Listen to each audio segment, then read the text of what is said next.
창세기 39장 1절에서 10절 말씀, 그리고 20절에서 23절 말씀. 창세기 39장 1절에서 10절 말씀과 20절에서 23절 말씀 나눠서 보도록 하겠습니다. 1절에서 10절 말씀 제가 봉독해 드립니다. 요셉이 이끌려 애굽에 내려가매 바로의 신하 신의대장 애굽 사람 보디발이 그를 그리로 데려간 이스마엘 사람의 손에서 요셉을 산이라.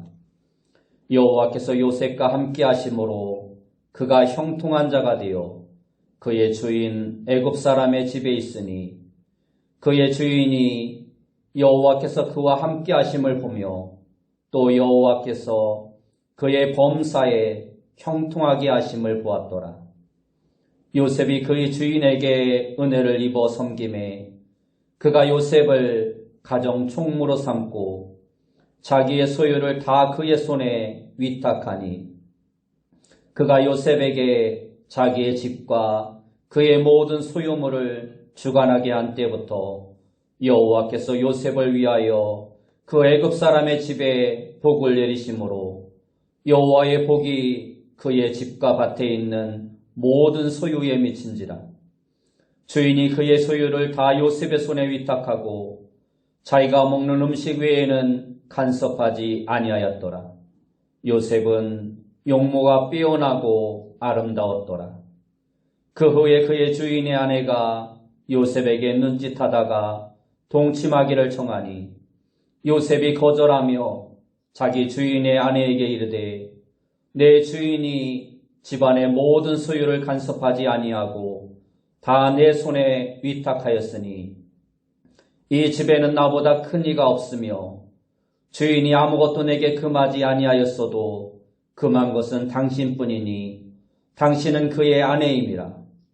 그런즉 내가 어찌 이 큰 악을 행하여 하나님께 죄를 지으리이까. 여인이 날마다 요셉에게 청하였으나 요셉이 듣지 아니하여 동침하지 아니할 뿐더러 함께 있지도 아니하더라. 20절에서 23절 말씀입니다. 이에 요셉의 주인이 그를 잡아 옥에 가두니 그 옥은 왕의 죄수를 가두는 곳이었더라.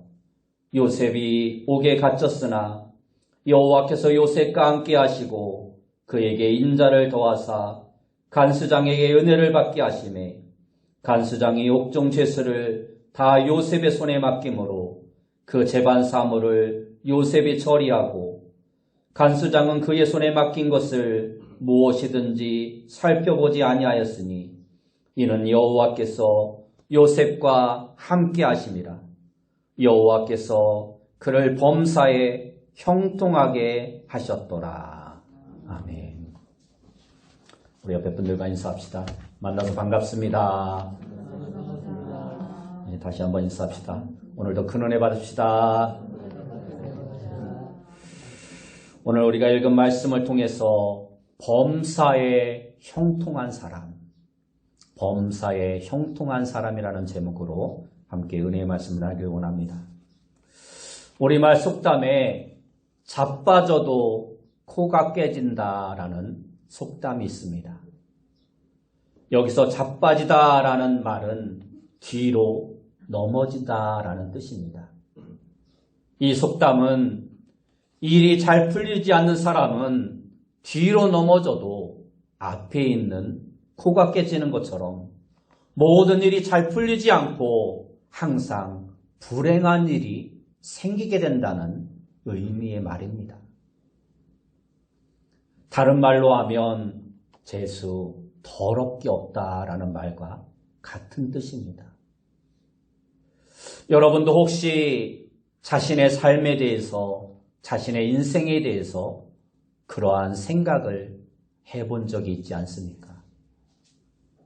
모든 일들이 내가 뜻하는 대로 되지 않고 억세게 재수 없는 일들만 계속해서 내게 일어나는 일이 있지 않았습니까? 하는 일마다 안 되고 뭘 좀 잘 해보려고 해도 열심히 하는데도 오히려 일이 자꾸만 꼬여만 가고 착하게 살려고 하는데도 도리어 억울하게 누명을 쓰고 모든 일들이 자꾸 힘들게만 내 앞에 나타나는 그러한 일들이 있진 않았습니까? 만약 여러분이 이러한 상황에 처한다면 그래도 믿음으로 승리할 수 있다고 자신할 수 있겠습니까? 오늘 본문에 나오는 요셉의 생애를 살펴보면 요셉은 세상적인 눈으로 볼 때 그야말로 앞에서 말한 대로 더럽게 재수없는 사람이었습니다. 그런데 놀랍게도 성경은 그러한 그를 향해서 범사에 형통한 사람이었다라고 말씀하고 있습니다. 과연 무엇이 옳은 것이고 왜 성경은 요셉을 범사에 형통한 사람이라고 말하고 있는지 우리가 함께 살펴보며 은혜를 나누길 원합니다. 요셉은 아버지 야곱의 사랑을 많이 받고 자란 아들이었습니다. 아버지 야곱은 12아들이 있었는데 그 중에 특별히 요셉에게만 화려한 옷을 해서 입힐 정도로 요셉을 극진히 사랑했습니다. 그런데 철없던 요셉은 형들의 허물을 아버지에게 일러 바치곤 하였습니다.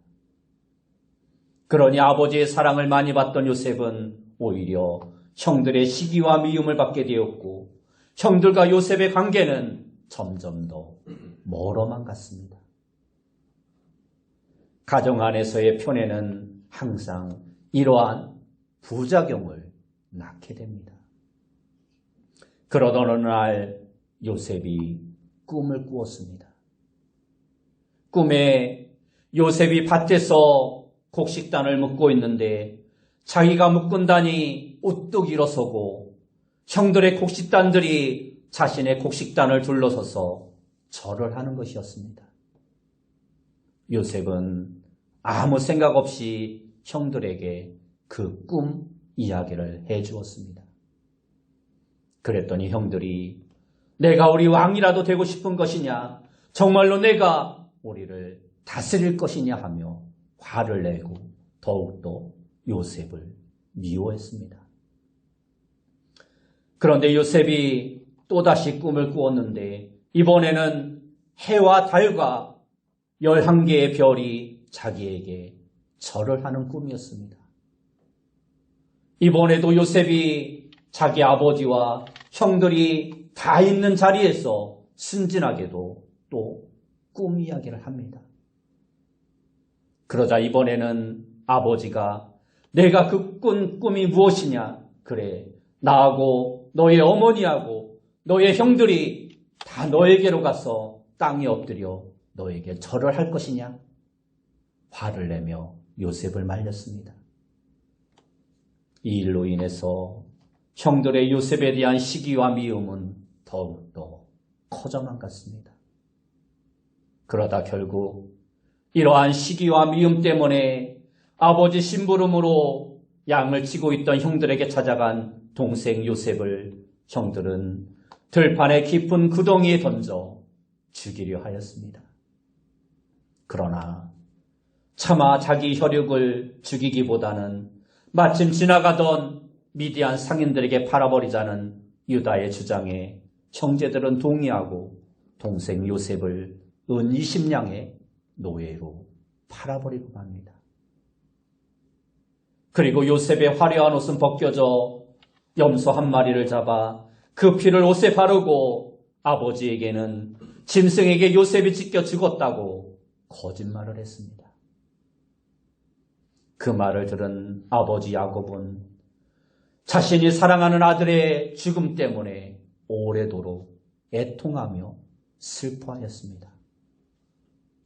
그렇게 요셉은 애굽의 노예로 넘겨져 애굽 왕 바로의 시위대장인 보디발의 집에 팔려가게 되었습니다.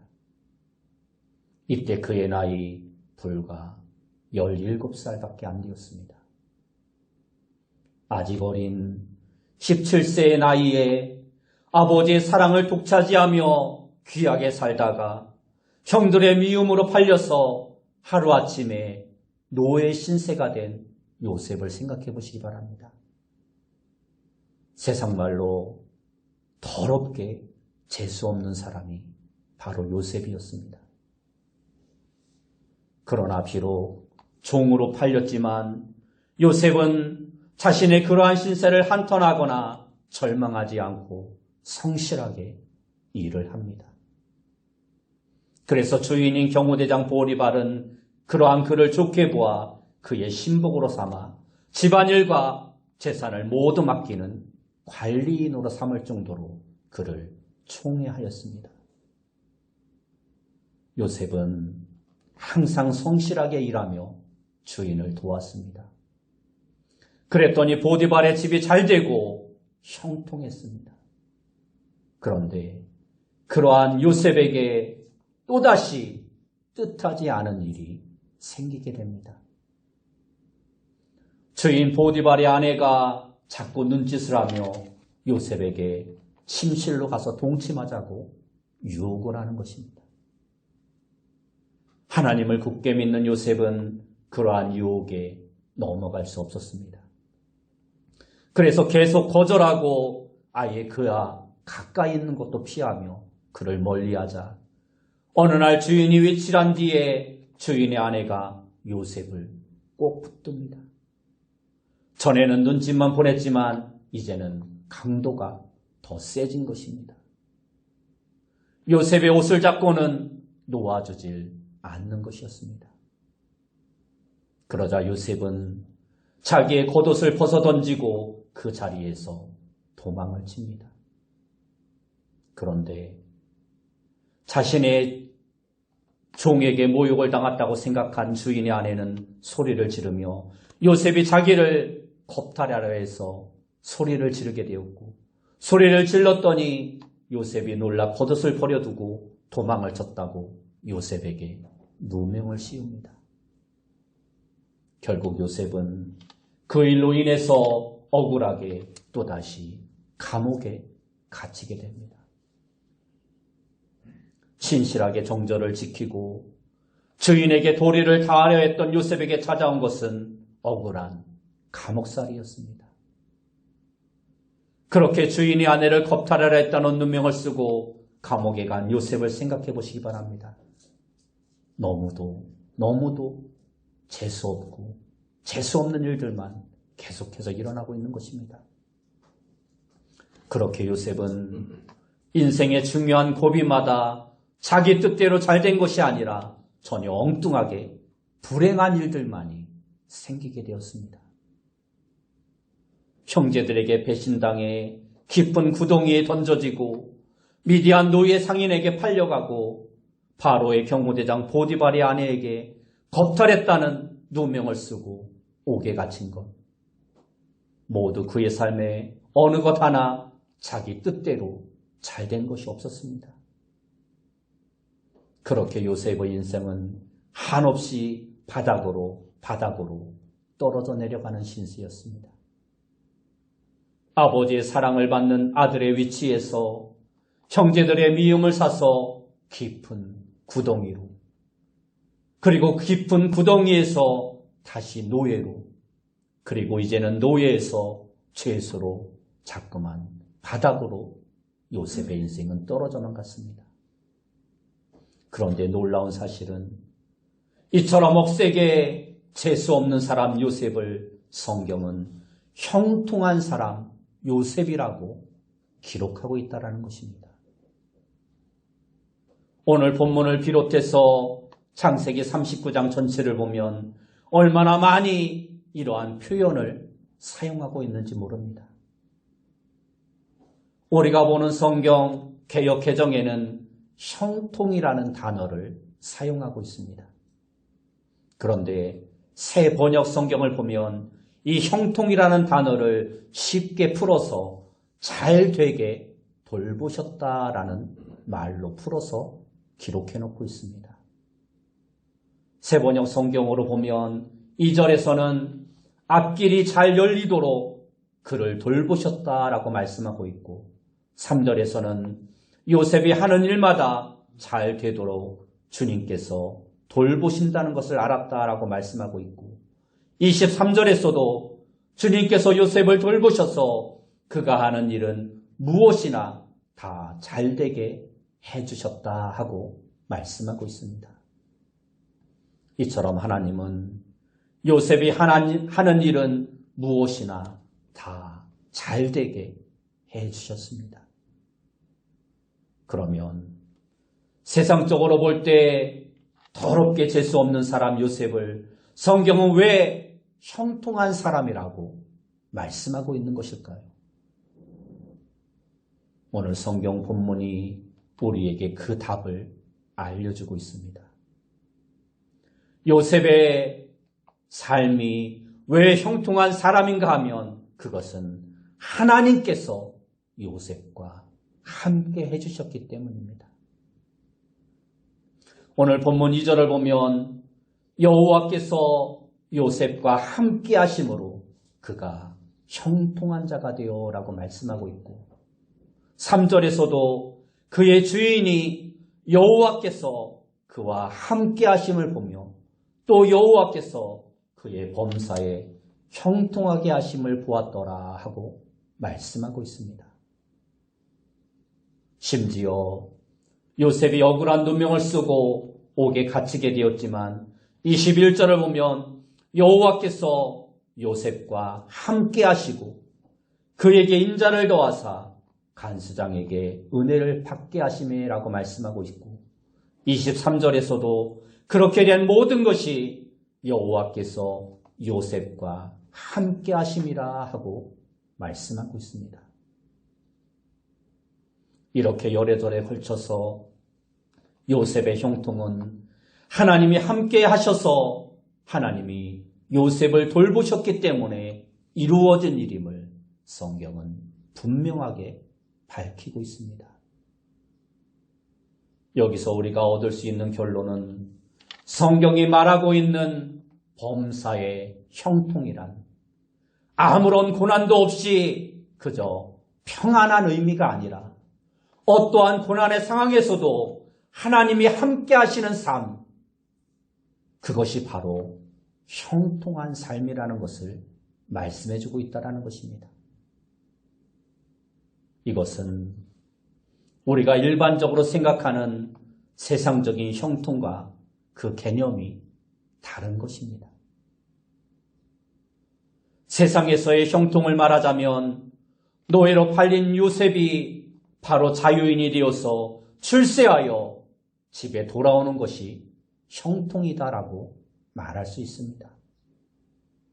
또는 감옥에 갇힌 요셉이 누명이 풀려서 옥에서 나오고 주인의 아내가 옥에 갇히는 그러한 삶이 형통이다라고 말할 수 있습니다.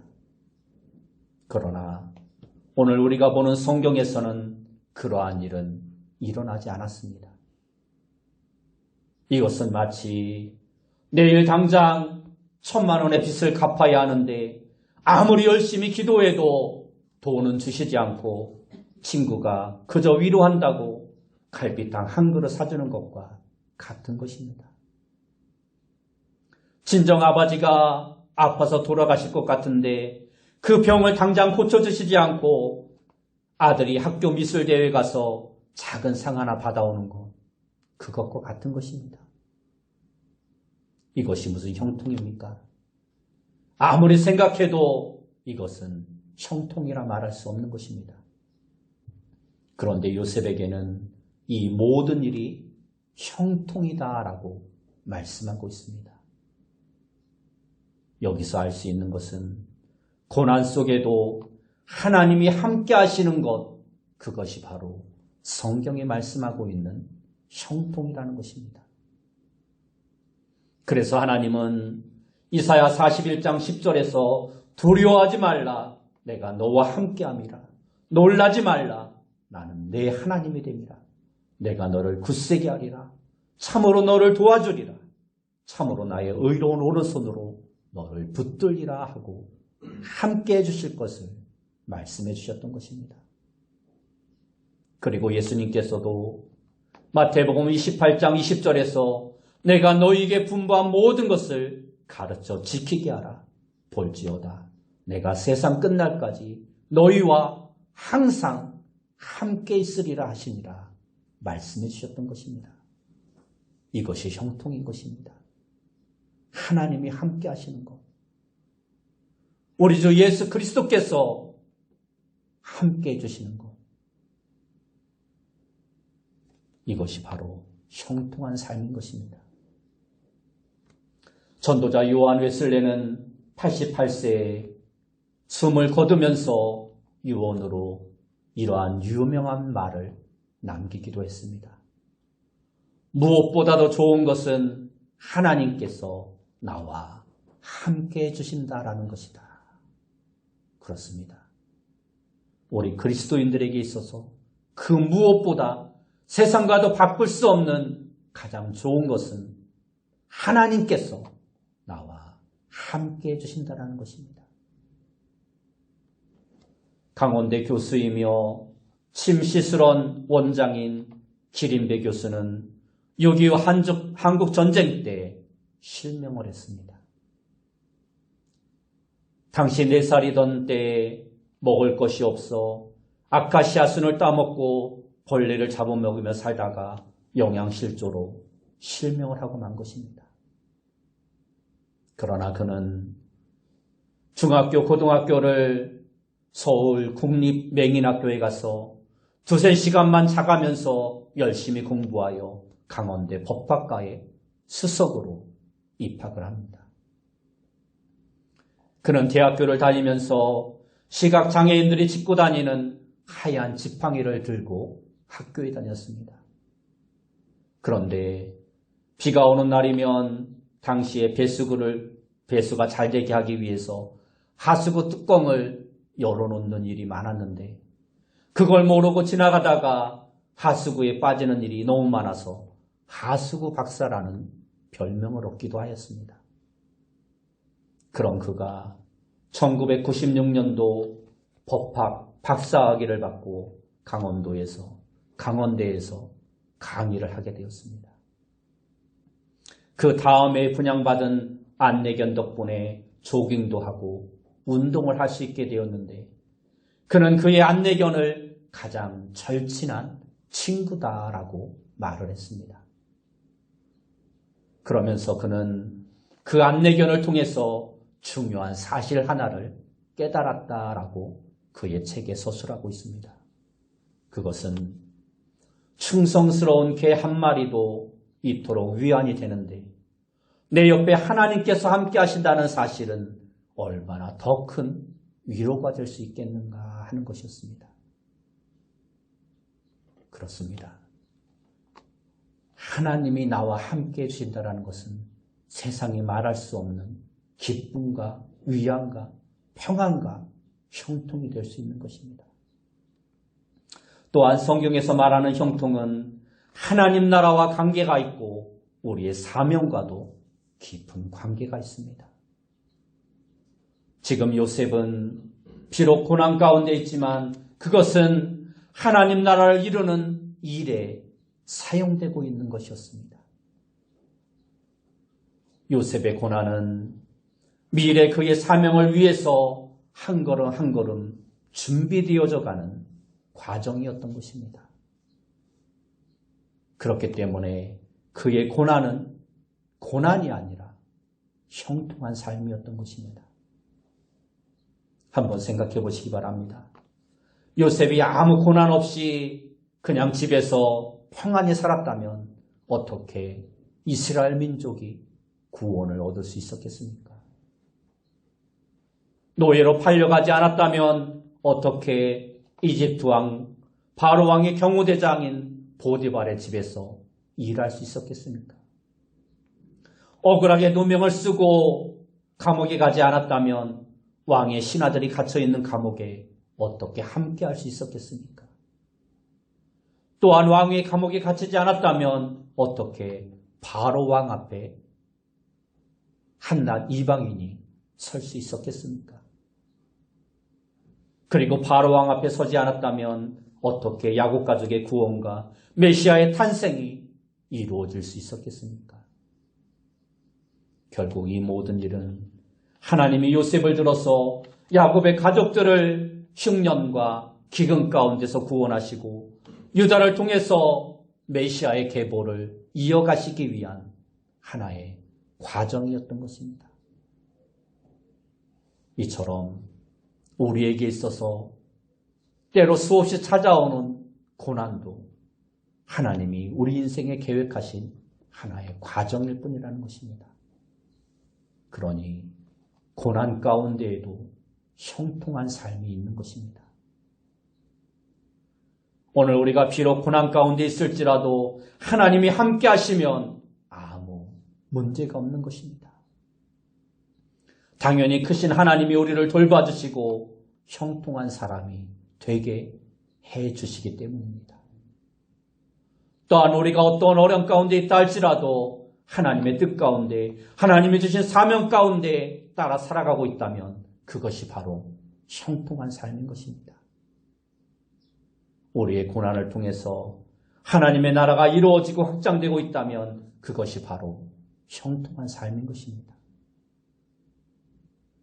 아파트나 빌라가 생기기 전에 옛날에는 화장실이 집 안에 있지 않고 대개 마당 끝에 있었고 화장실이라 부르지 않고 변소 또는 뒷간이라고 불렀습니다. 대부분 어렸을 때에는 낮에는 그래도 괜찮은데 밤중에 이 뒷간에 가는 것을 무서워합니다. 그래서 자다가 일어나면 화장실 가는 것이 무서워. 아빠, 나 화장실 가고 싶어요. 같이 가주세요 말을 합니다. 처음에는 뭐가 무서워 혼자 가 하지만 자꾸 졸라대면 손을 잡고 같이 화장실을 가주십니다. 그러면 아무리 깜깜한 밤이라도 무섭지 않습니다. 이처럼 하나님은 우리의 아버지가 되어주시어서 우리와 늘 함께 해주십니다. 우리를 돌봐주시고 우리의 손을 놓지 아니하시고 항상 함께 해주십니다.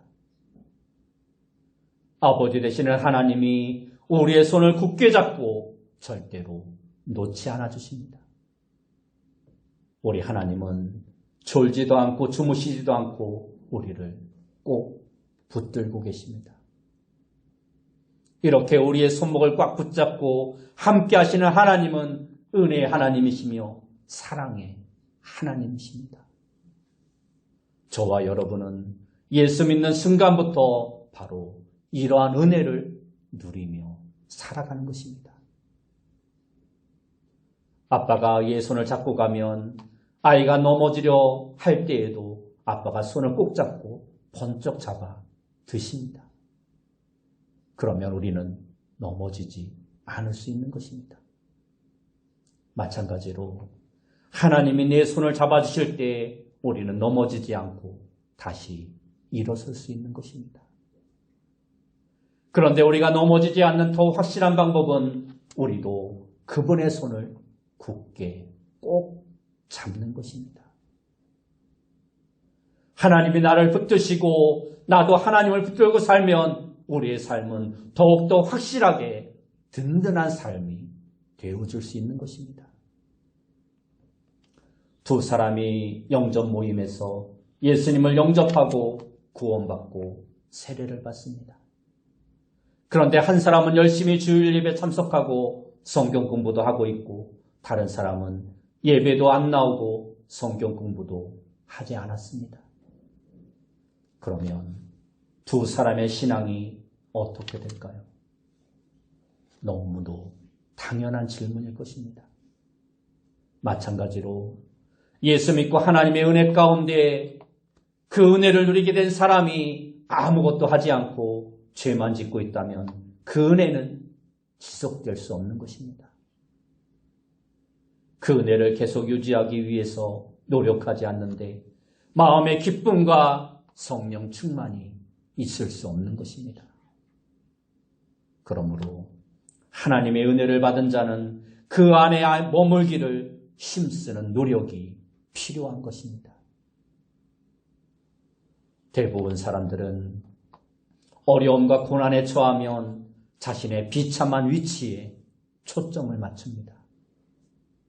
그럴 때 기도를 들어보면 나를 빨리 이 험악한 곳에서 건져달라는 기도가 대부분입니다. 기도는 간절한데 내용은 위치를 변화시켜달라는 부르짖음뿐인 것입니다. 그러나 요셉은 어떠한 상황에서도 잃지 않는 것이 있었습니다. 그것은 바로 하나님과의 관계입니다. 요셉은 어떠한 상황에서도 위치보다 하나님과의 관계를 중요시했습니다. 위치는 노예였지만 관계는 하나님과 함께하는 생활이었습니다. 위치는 감옥이었지만 하나님과 함께하는 감옥 생활이었습니다. 요셉이 어떻게 노예 생활과 감옥 생활에서도 형통할 수 있었습니까? 그것은 위치에 초점을 맞추지 않고 하나님과의 관계에 초점을 맞추었기 때문입니다. 여러분도 언제나 하나님과의 관계에 초점을 맞추고 살아가시기 바랍니다. 바닥이면 어떻습니까? 시편 23편 4절 말씀에 보면 내가 사망의 음침한 골짜기로 다닐지라도 해를 두려워하지 않을 것은 주께서 나와 함께 하심이라. 주의 지팡이와 막대기가 나를 안위하시나이다 말씀하고 있습니다. 이 말씀은 비록 위치는 죽음의 그늘 골짜기이지만 하나님이 함께 하시기에 두려움이 없다라는 고백입니다. 그러므로 위치가 아니라 관계가 더 중요한 것입니다. 하나님과의 관계를 잘 세우려면 죄와 싸우고 죄를 즉시 회개해야 합니다. 요셉은 그렇게 하나님과의 관계를 붙잡고 살았던 노력의 증거가 주인마님이 동침하자는 유혹에 반대해서 나타납니다. 사실 그러한 유혹은 저항할 수 없는 너무도 치명적인 유혹입니다. 아무도 보는 사람이 없습니다. 주인의 아내와 적당히 타협하면 성적인 욕구도 채울 수 있을 뿐만 아니라 그녀가 뒤를 봐주기 때문에 어쩌면 더욱더 평안한 삶을 살 수도 있습니다. 그런데 이 한순간의 선택이 정말 무서운 것입니다. 그래서 요셉은 이렇게 말합니다.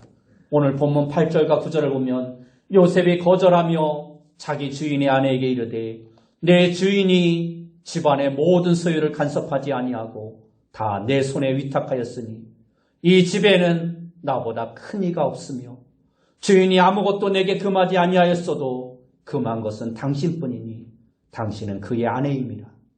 그런즉 내가 어찌 이 큰 악을 행하여 하나님께 죄를 지으리이까 하고 말씀하고 있습니다. 그 유혹의 순간에도 요셉은 자신과 함께 하시는 하나님을 의식하며 살았기 때문에 죄를 거절하고 의로운 길을 선택할 수 있었던 것입니다. 또한 하나님과의 관계를 잘 세우려면 예배와 말씀과 순종과 기도의 생활에 힘쓰는 자가 되어야 합니다. 우리가 살다 보면 바닥이나 중간이나 정상이나 어디에도 처할 수 있습니다. 그러나 위치는 바뀌어도 하나님과의 관계는 언제나 동일해야 합니다. 우리의 삶에 고난이 따르는 이유는 어쩌면 바른 관계를 원하시는 하나님의 인도 때문일 수도 있습니다. 요셉이 바닥을 치는 밑바닥 인생을 살았던 것은 하나님의 계획을 이루는 하나님의 사람으로서의 관계를 세워가고 있었던 것입니다. 요셉은 이러한 과정 속에서 결코 자신을 붙잡고 계신 하나님을 놓지 않았습니다. 요셉과 함께 하신 하나님이 오늘 우리와도 함께하고 계십니다. 그러므로 어떠한 상황 가운데 있더라도 하나님 관계에 하나님과의 관계를 놓치지 말고 하나님을 굳게 붙들고 살아가는 귀한 성도님들 되시기 바랍니다. 여러분 모두가 하나님과의 바른 관계를 붙잡고 하나님과 함께하는 사람, 사명을 따라 사는 성도가 되어서 하나님이 돌봐주시고 모든 일이 잘 되어 날마다 형통한 삶을 살아갈 수 있는 귀한 성도님들이 다 되시길 예수님의 이름으로 축원합니다. 기도하겠습니다. 사랑하는 주님, 우리 모두가 날마다 하나님과 함께하는 삶을 통해 형통한 삶을 살아갈 수 있는 귀한 성도님들 다 되어줄 수 있도록 인도하여 주옵소서. 어떠한 위치와 어떠한 고난 가운데 있을지라도 하나님과의 바른 관계를 잃지 않게 하시고 늘 주님을 바라보며 주님을 의지하며 살아갈 수 있는 자 되어줄 수 있도록 인도하여 주옵소서. 예수님의 이름으로 기도드리옵나이다. 아멘.